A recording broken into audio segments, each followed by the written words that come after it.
Hi, this is Becky Ivory, and I want to share with you my philosophy on embracing change. You see, I've had to do a lot of changing in my life, and I still have a lot of changing to do. But what I've learned is that the years that I spent resisting that change made it a lot more difficult, more painful, and it took a lot longer.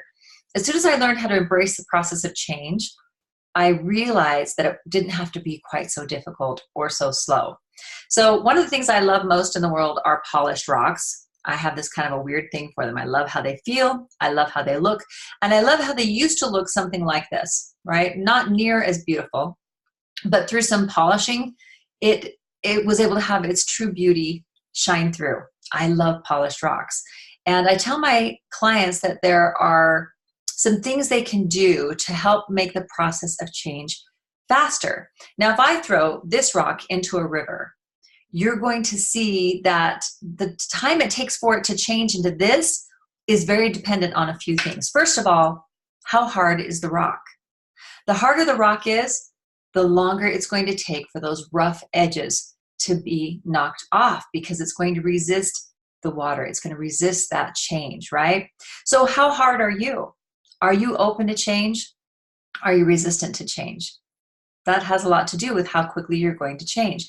So there's some ways that you can embrace change, and we're going to talk about that next week. The second thing that you have to know is that it's going to depend on what kind of water the rock is in. When we are in just placid, calm rivers, we're not going to change very quickly, right? When our life is going smoothly and everything's great, why would we change anything? That's exactly how we want it to be.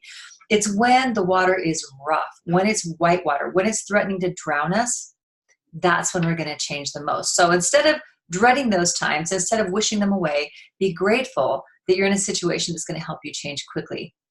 The third thing that can help you embrace change is asking yourself, how long are you willing to stay in the water?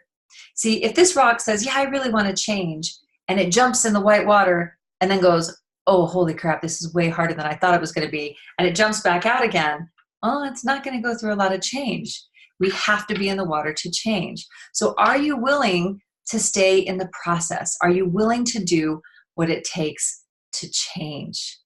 So those are my thoughts for you today on how you can ensure that your process of change is a lot more enjoyable and a lot quicker. And I'll see you next week on From Food to Faith.